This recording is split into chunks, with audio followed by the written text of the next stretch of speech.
यदा यदा हि धर्मस्य ग्लानिर्भवति भारत अभ्युत्थानम् अधर्मस्य तदात्मानं सृजामि। प्रतिबोधितां भगवता नारायणेन स्वयं व्यासेन कृतां पुराणमुनिना मध्ये महाभारतम् अद्वैतामृतवर्षिणीं भगवतीम् अष्टादशाध्यायिनीं मम्मत्मानुसन्तदामि भगवद्गीते भवद्वेषिणीम्। नमोऽस्तुते विशालबुद्धे फुल्लारविन्दाय तपत्रनेत्र येन त्वया भारततैलपूर्णः प्रज्वालितो ज्ञानमयप्रदीपः प्रपन्नपारिजाताय स्तोत्रवेत्रैकपालये ज्ञानमुद्राय कृष्णाय गीतामृतदुहे नमः। ॐ श्रीविभूषितकरा नवनीलदाभा पीताम्बराधरबिम्बफलाधरोष्टात् पूर्णेन्दुसुन्दरमुखाधरेन्द्रनेत्रात् कृष्णात् परं किमपि तत्त्वमहं न जाने। ज्ञानेशं नामदेवं च एकनाथं तथैव च तुकारां तथा वन्दे वारकरी परम्परा। आदिनाथसमारम्भान् श्रीज्ञानराजमध्यमान् अस्मदाचार्यपर्यन्तां वन्दे गुरुपरम्पराम्। आदिनाथं च मत्सेन्द्रं गोरक्षं गतिं तथा निवृत्तिं ज्ञानदेवं च योगं वन्दे मुहुर्मुहुः। श्री भगवान पांडुरंग परमात्मा श्री ज्ञानोबराय जगद्गुरु तुकाराम महाराज, श्री संत एकनाथ महाराज,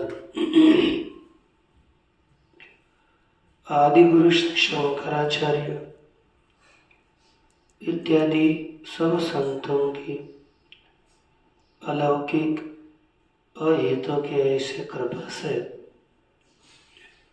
श्रीमद् भगवद गीता का विचार करते हुए श्रीमद् भगवद गीता के पंचम अध्याय का उपोद्घात, इसका हम लोग चिंतन कर रहे हैं। उपोद्घात में आरंभ में यह विचार किया गया कि अर्जुन का प्रश्न सार्थक है कि निरर्थक है। चौथे अध्याय के 11वें श्लोक से लेकर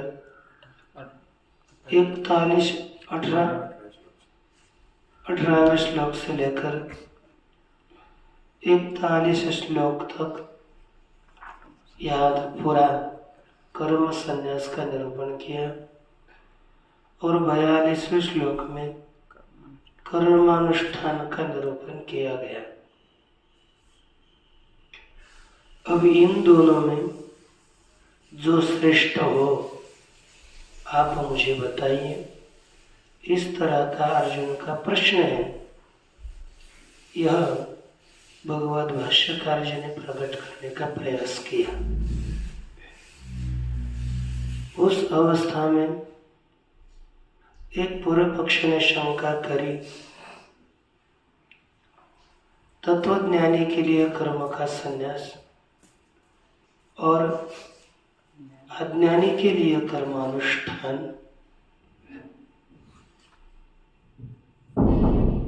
यह प्रकट ही है। इसलिए प्रस्तुत में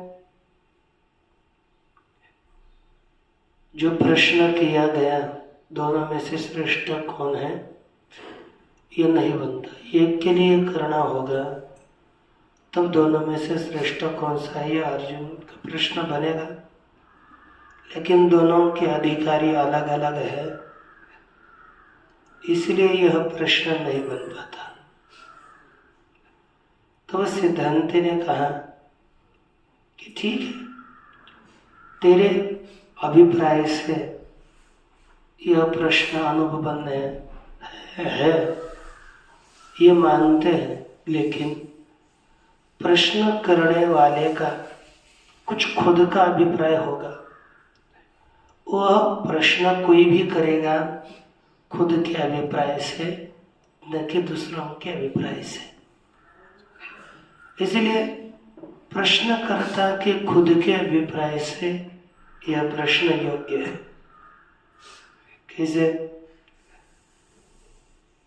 कहा कि पूर्व बताए हुए वचनों के द्वारा भगवान को कर्म संन्यास ही कर्तव्य रूप से विवक्षित है, इसलिए वही प्रधान है। और कर्ता के बिना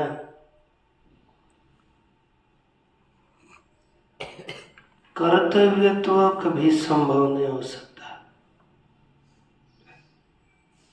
इसलिए यद्यपि अनात्मवेत्ता ही करता है, लेकिन उसका अनुवाद आत्मवेद पक्ष में भी किया जाता है। यह जो संन्यास है वह आत्मवेत्ता के द्वारा भी किया जाता है, ऐसा विवक्षित नहीं है। यही मानने वाला अर्जुन कर्मानुष्ठान और कर्म संन्यास या अविद्वान के द्वारा भी किए जा सकते हैं। इसीलिए और एक के द्वारा दोनों भी एक साथ नहीं किया जा सकता। तो उन दोनों में से कौन एक कर्तव्य है, कौन एक अधिक, दोनों में से एक कोई कर्तव्य प्राप्त है, लेकिन अब कोई भी आदमी करेगा, जो श्रेष्ठ होगा वही करेगा। तो कौन अतिशय श्रेष्ठ है, जो मुझे करना चाहिए, दूसरा नहीं। इस तरह दोनों में से एक श्रेष्ठ है, इसके अपेक्षा से अर्जुन जी का प्रश्न है वो उपपन्न है, उसमें कोई दोष नहीं आ सकता। ये हो गया कितना? अर्थात अर्जुन जी का प्रश्न अज्ञानी की अपेक्षा से है, और अज्ञानी दोनों भी कर सकता है। तो एक काल में दोनों नहीं हो सकते, इसलिए कौन सा श्रेष्ठ है ये अर्जुन जी बोल रहे हैं।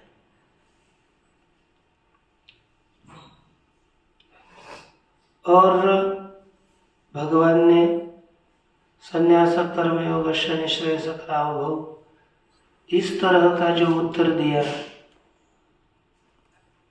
उस उत्तर के अनुसार भी कभी कभी प्रश्न का अभिप्राय प्राय हम जान सकते हैं।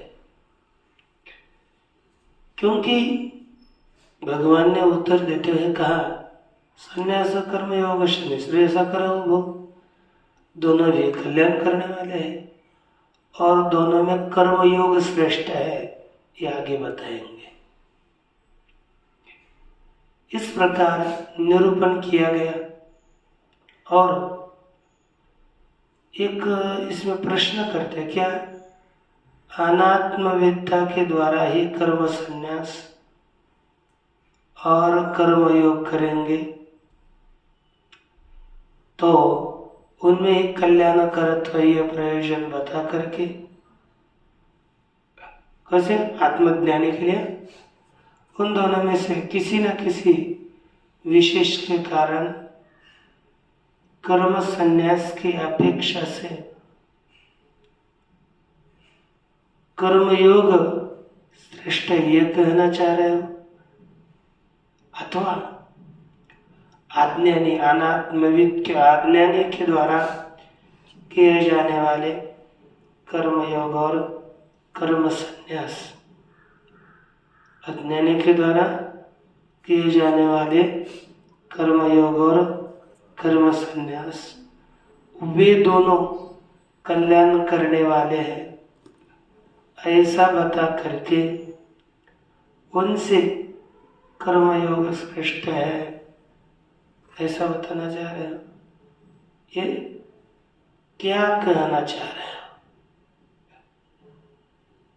तो किसी पूर्व पक्ष के मन में शंका है, अरे आप इससे क्या सिद्ध क्या करना चाह रहे हैं?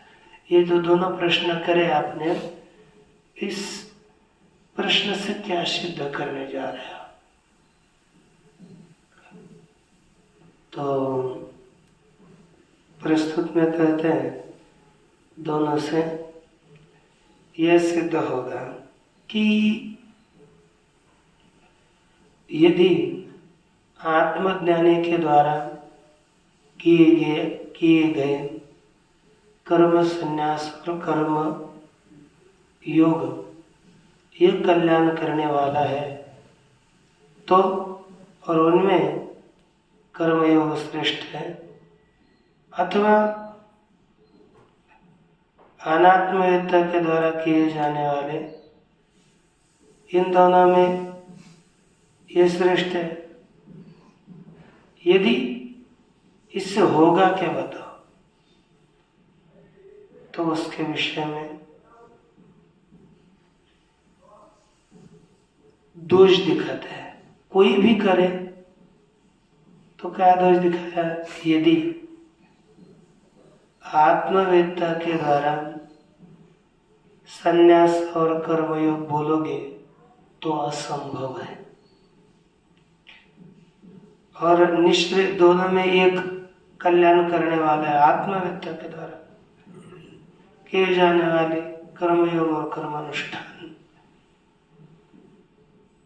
ये दोनों एक कभी कर नहीं सकता, और उनमें निश्चय दोनों भी कल्याण करने वाले हैं, यह वचन भी गलत होगा। और वहाँ कर्म संन्यास की अपेक्षा से कर्मयोग श्रेष्ठ है यह कहना भी अनुचित होगा।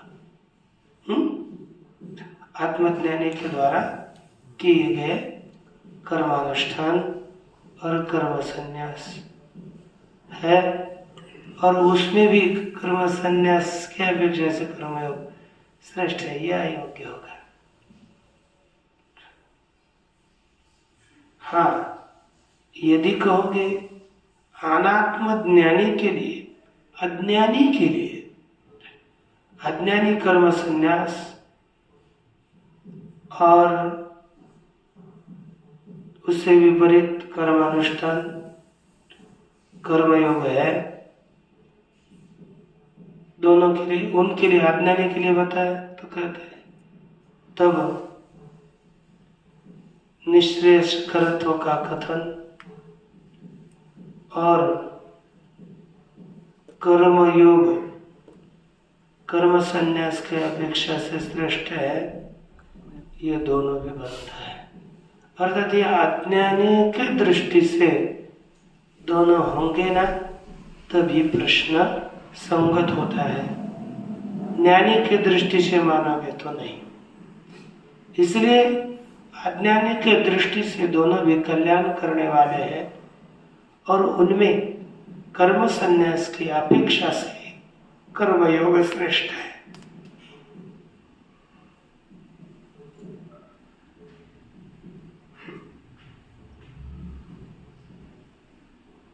कर्म संन्यासाच्च कर्मयोगो विशिष्यते इति च अनुपपन्नम।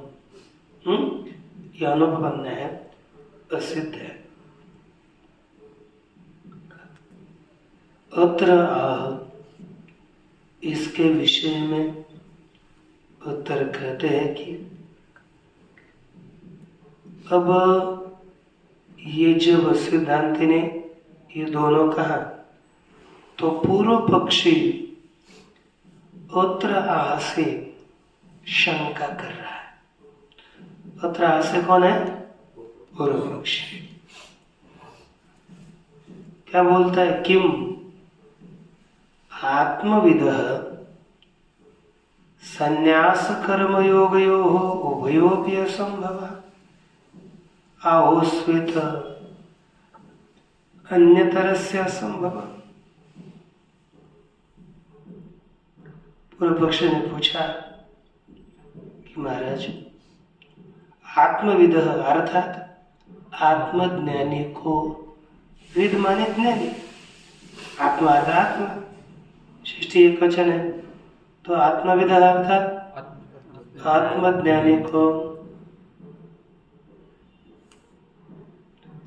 है ना, संन्यास कर्मयोगयोः उभयोः अपि, संन्यास और कर्मयोग इन दोनों का भी असंभव है।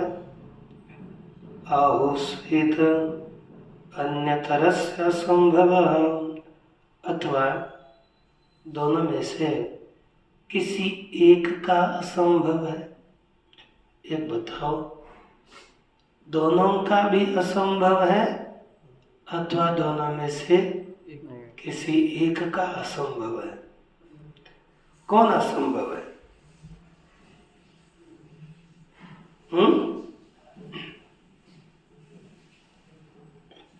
अच्छा, यदाच अन्यतरस्य असंभव, यदि दोनों में से किसी एक असंभव, किसी एक का असंभव बता रहे, तदा किम कर, जब एक असंभव बोलोगे, दोनों आत्मज्ञानी के लिए असंभव नहीं, एक असंभव है, तो एक असंभव है, वो कौन है? कर्म संन्यास आत्मज्ञानी के लिए असंभव है, अथवा उत कर्मयोग से असंभव। क्या कर्मयोग असंभव है कि नहीं? किसका असंभव? को किसको तत्वज्ञानी नहीं कर सकता? और ठीक, आप किसी को भी बोलो असंभव है, कर्म संन्यास को असंभव बोलो अथवा कर्मयोग को असंभव बोलो, लेकिन असंभवे कारणम च वक्तव्य, असंभव है उसमें कारण भी तो बताना चाहिए, है कि नहीं? क्यों असंभव है दोनों में से एक? यह पूर्व पक्षी ने पूछा। तब सिद्धांती आत्मज्ञानी के लिए सकारण, कारण सहित कर्म असंभव है, उसका कारण और कर्मयोग क्यों असंभव है ये बता रहे हैं। ठीक है, मैं लिखा ना, आत्मविदहम सकारणम कर्मयोगासंभवम सिद्धांति दर्शयति अत्रेति। अंतिम पंक्ति से ऊपर आधे से दूसरी पंक्ति, आनंदगिरी। अत्र उच्यते, सिद्धांति इसके विषय में उत्तर देते और कहते हैं कि आत्मविदः निवृत्त मिथ्या ज्ञानत्वात् क्या लिखा? देखो, आत्मवेत्ता पुरुष कैसा है? निवृत्त मिथ्या ज्ञान वाला है, अर्थात आत्मज्ञानी के मिथ्या ज्ञान की निवृत्ति हो चुकी है। आत्मज्ञानी निवृत्त मिथ्या ज्ञान वाला होने से आत्मज्ञानी कैसा है? निवृत्त मिथ्या ज्ञान वाला है। आत्मज्ञानी के मिथ्या ज्ञान की निवृत्ति हो गई है, इसलिए निवृत्त मिथ्या ज्ञानत्वात् विपर्यय ज्ञान मूलस्य कर्म योगस्य असंभवः स्यात्। विपर्यय, विपरीत।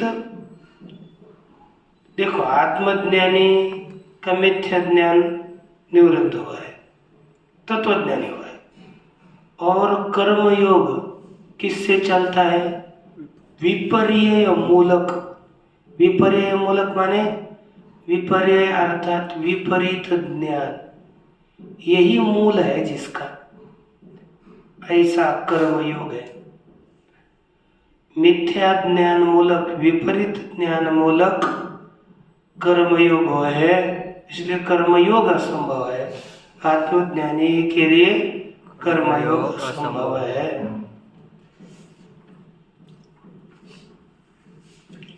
उसी को स्पष्ट करते हुए कहते हैं, जन्मादि सर्व क्रिया रहितत्वेन निष्क्रियम आत्मानं आत्मत्वेन यो वित्ति। देखो, आत्मा को कैसे समझता है? आत्मा रूप से। जन्मादि सर्व क्रिया रहितत्वेन न जायते म्रियते वा कदाचित। ये जन्म इत्यादि सभी प्रकार के विकार से रहित होने से निष्क्रिय आत्मा को आत्मत्वेन यो वित्ति। निष्क्रिय आत्मा को आत्म रूप से जो जानता है,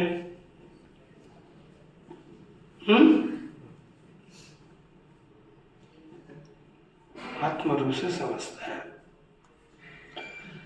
तस्य आत्मविदः, उस आत्मवेत्ता की सम्यक दर्शनेन माने यथार्थ ज्ञान के द्वारा अपास्त मिथ्या ज्ञानस्य निवृत्त हो चुका है। मिथ्या ज्ञान जिसका, ऐसे निष्क्रिय आत्म स्वरूपावस्थान लक्षण,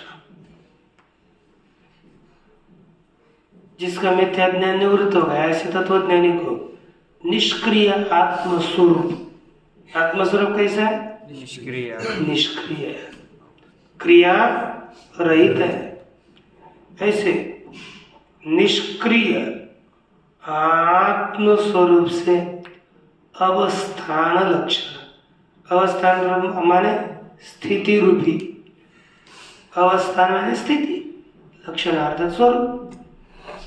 निष्क्रिय आत्म स्वरूप से स्थित होना रूपी कर्म संन्यासम उक्त्वा, क्या बताकर? कर्म संन्यास। किसको कर्म संन्यास? आत्मज्ञानी को कर्म संन्यास, और अनात्मज्ञानी को कर्म। आत्मज्ञानी क्या कर सकता है? कर्म संन्यास कर सकता है। क्या नहीं कर सकता? कर्मानुष्ठान। कर्मानुष्ठान का कारण है अज्ञान, है ना? इसलिए आत्मज्ञानी को कर्म संन्यास बता करके तद विपरीत स्य मिथ्या ज्ञान मूलत्वाभिमान पुरस्सरस्य कर्मयोग है। तद विपरीत अर्थात उससे भिन्न मिथ्या ज्ञान मूल कर्तृत्वाभिमान पुरस्सर। मिथ्या ज्ञान मूलक जो कर्तृत्वाभिमान है, उस कर्तृत्वाभिमान पुरस्सर यानी कर्तृत्वाभिमान पूर्व में पहले और बाद में कर्मयोग होता है। तो कर्तृत्वाभिमान पुरस्सर क्रिया स्वरूपावस्थान से सक्रिय आत्म स्वरूपावस्थान रूप, आत्मा निष्क्रिय नहीं, सक्रिय आत्म स्वरूपावस्थान रूप कर्मयोगस्य यह शास्त्रे, कर्मयोग का ईश शास्त्र में तत्र तत्र आत्मस्वरूप निरूपण प्रदेशेषु, आत्मस्वरूप के निरूपण प्रदेशों में सम्यक ज्ञान मिथ्या ज्ञान तत्कार्य विरोधात। देखो, सम्यक ज्ञान आत्म शास्त्रों में आत्म स्वरूप का जहाँ जहाँ जिस जिस स्थानों में निरूपण किया, उन प्रदेशों में यथार्थ ज्ञान और मिथ्या ज्ञान, इन दोनों के कार्यों का विरोध है कि नहीं? मिथ्या ज्ञान का कार्य क्या है? संसार। और सत्य ज्ञान यथार्थ ज्ञान का कार्य क्या है? संसार की निवृत्ति, है कि नहीं? इन दोनों का क्या हो गया? परस्पर विरोध होने से अभाव प्रतिपाद्य थे यस्मात्, जिस कारण से अभाव का प्रतिपादन किया जाता है। तस्मात् आत्मविदो निवृत्त मिथ्या ज्ञानस्य, आत्मवेत्ता जो जिसका मिथ्या ज्ञान निवृत्त हुआ है, ऐसा जो आत्मज्ञानी, उसके लिए विपर्य ज्ञान मूलः, विपरीत मिथ्या ज्ञान मूलक कर्मयोग न संभवति, कर्मयोग संभव नहीं है। इति युक्तम उत्तम स्यात्, यह योग्य ही बताया गया है। से आगे कहते हैं केषु केषु पुनः आत्मस्वरूप निरूपण प्रदेशेषु आत्मविदः कर्मभावः प्रतिपाद्यते इति। अब यहाँ पर प्रश्न हो गया, पूर्व पक्ष ने प्रश्न किया, आपने कहा शास्त्रों में बताया जाता है कि आत्मज्ञानी के लिए कर्म नहीं है।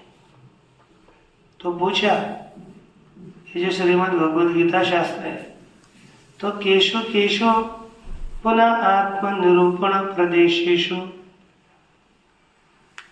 किन किन आत्म स्वरूप के निरूपण के प्रदेशों में आत्मविद कर्मा भाव प्रतिपाद्यते, किन किन प्रदेशों में आत्मवेत्ता के कर्म का भाव बताया जाता है। ये शंका हो गई, तो उसका उत्तर देते हुए कहते उच्यते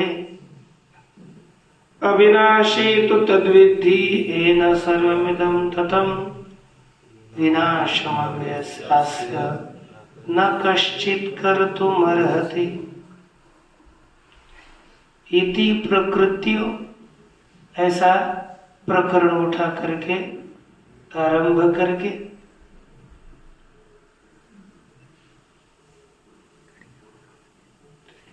यह एनं वेत्ति हंतारम,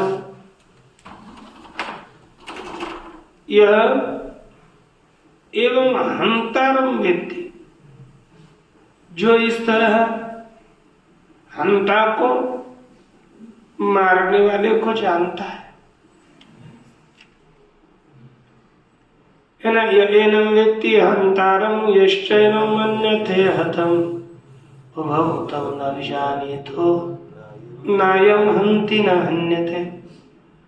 वेदा विनाशिनं नित्यं य एनमजमव्ययम् कथं स पुरुष पार्थ कं घातयति हन्तिकम्।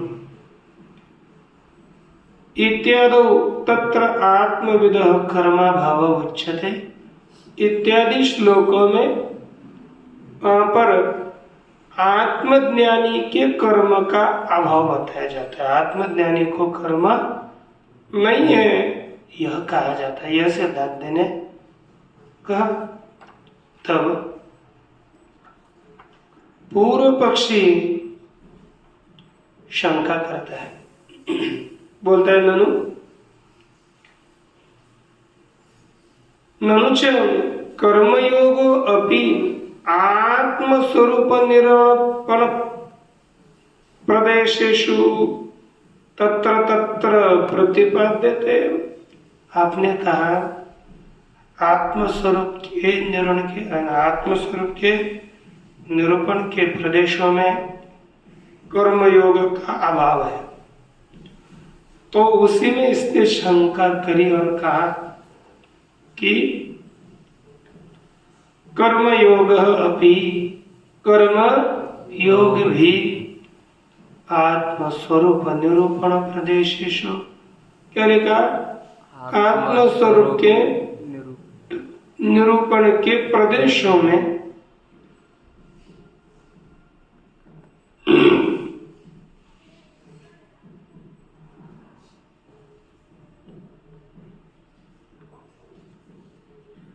उस सभी प्रदेशों में कर्मयोग प्रतिपाद्यते। कर्मयोग भी प्रतिपाद्यते।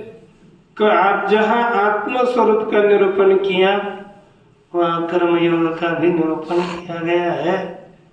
जैसे द्वितीय अध्याय में आरंभ में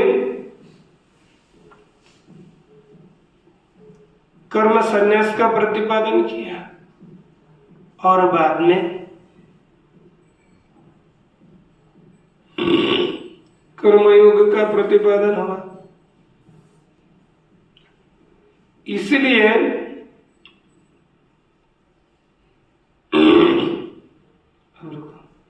अब रख रहे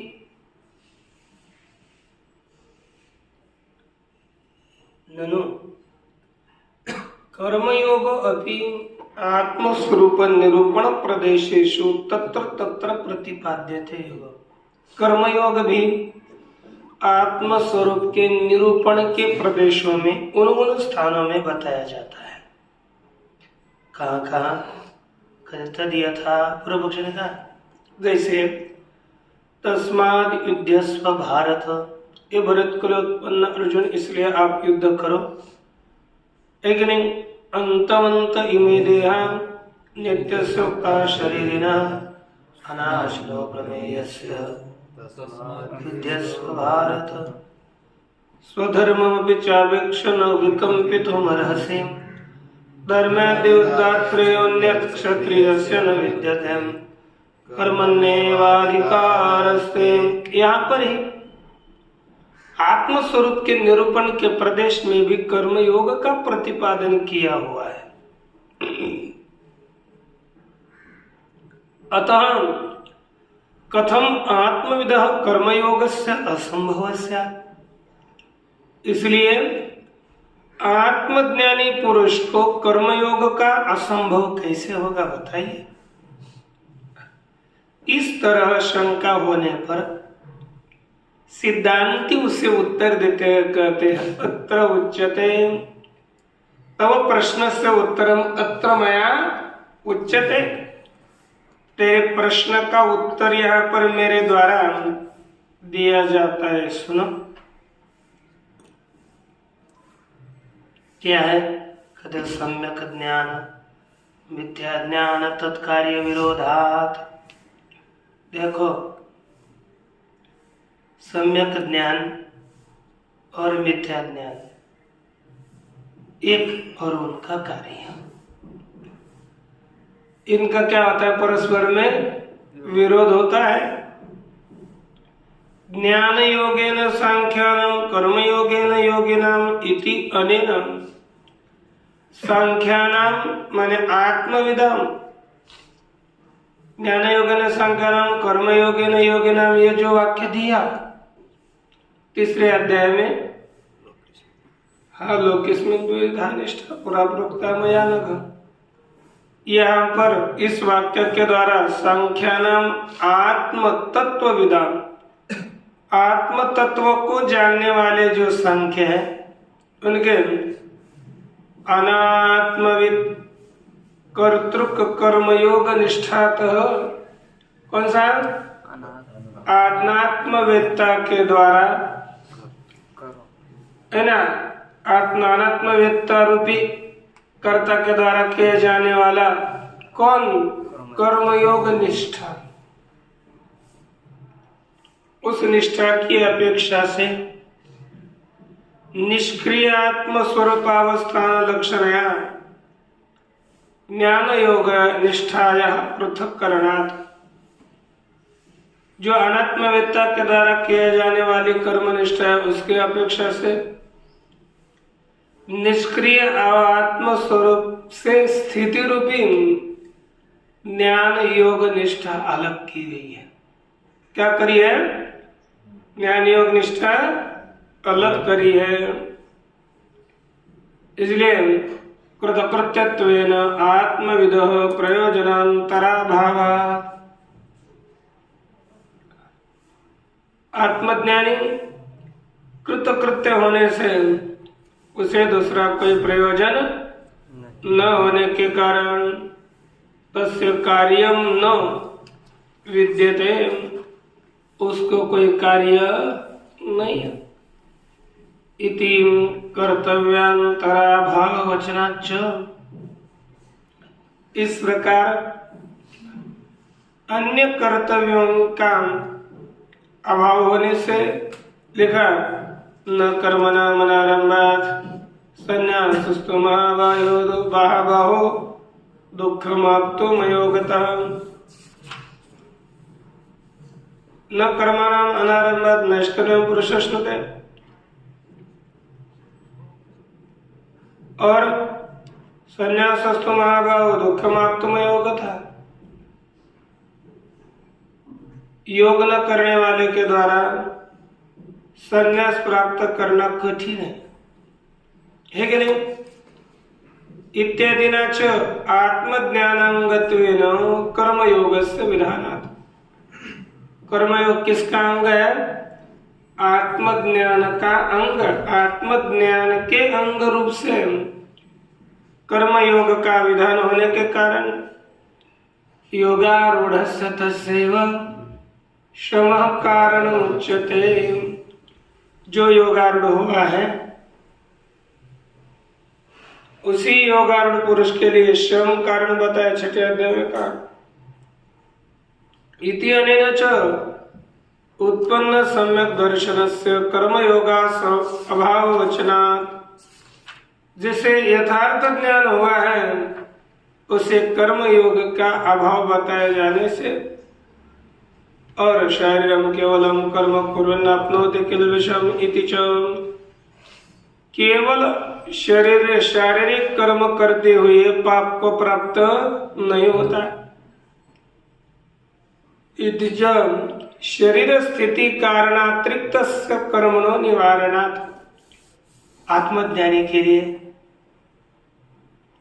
जिससे शरीर स्थित होगा उससे अतिरिक्त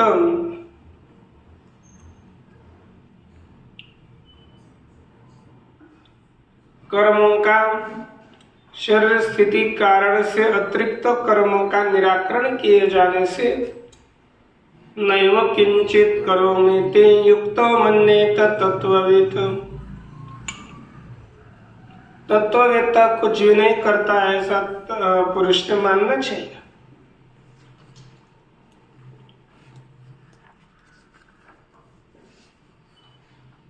इति अनेन च शरीर स्थिति मात्र युक्तेषु अपि, केवल शरीर स्थिति मात्र जो युक्त है दर्शन श्रवणादि कर्मसु आत्मव्याथात्मविद दर्शन श्रवण इत्यादि कर्मों में आत्म यथात्मविद आत्मा के यथार्थ स्वरूप को जानने वाले पुरुष को करोमीति प्रत्यय से मैं करता हूँ ऐसा जिसे ज्ञान हुआ है उसे समाहित चेत जो एकाग्र चित्त वाला है। चेत एकाग्र चेतन एतस्तया है, तल प्रत्यय हुआ है। समाहित चेतस्तया माने एकाग्र चित्त वाला होने से सदा अकर्तव्यत्वोपदेशात् निरंतर अकर्तव्यता का उपदेश होने से आत्मविधान सम्यक दर्शन विरुद्ध आत्मवेत्ता का सम्यक यथार्थ ज्ञान से विरुद्ध मिथ्या ज्ञान हेतु का मिथ्या ज्ञान हेतु वाला कर्मयोग स्वप्ने न संभवति संभावयितुं शक्यते।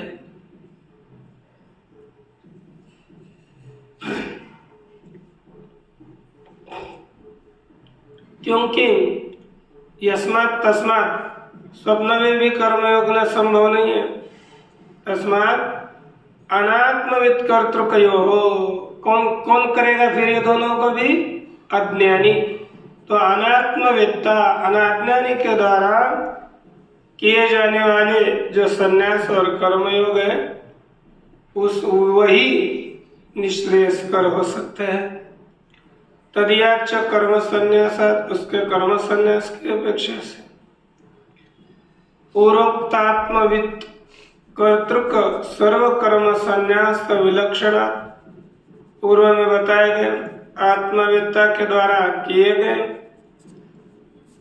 सर्व कर्म संन्यास से विलक्षण सत्यव कर्तृत्व ऐसा होने पर ही है ना कर्तृत्व विज्ञानी कर्तृत्व का ज्ञान होने पर कर्म का देश विषयत्वात् और ये कर्म का एक देश का विषय होने से यम नियमादि सहितत्वेन च यम नियम इत्यादि के सहित रूप से दुरनुष्ठेयत्वात् वो दूर से अनुष्ठेय इसलिए सुकरत्वेन कर्मयोगस्य कर्मयोग सुकर होने से विशिष्टत्वाभिधानम उसमें विशिष्टत्व का करण कथन ठीक है। इति एवं अर्थात वो कौन अज्ञानी के द्वारा किए गए को संन्यास और कर्मानुष्ठान उनमें से कौन श्रेष्ठ है जो हम करना चाहते हैं यह प्रश्न बनेगा। इति एवं प्रतिवचन वाक्यार्थ निरूपणेन अपि उत्तर रूपी वाक्य के निरूपण के द्वारा भी पूर्वोक्त पृष्ठ अभिप्राय निश्चयत है। पूर्व में बताए गए पृष्ठा के अभिप्राय को हम जान सकते हैं, ऐसी सिद्धि हो गई। इसके पश्चात का विचार ओम पूर्णमद पूर्णमिदं पूर्णात् पूर्णमुदच्यते पूर्णस्य पूर्णमादाय पूर्णमेवावशिष्यते। ओम शांति।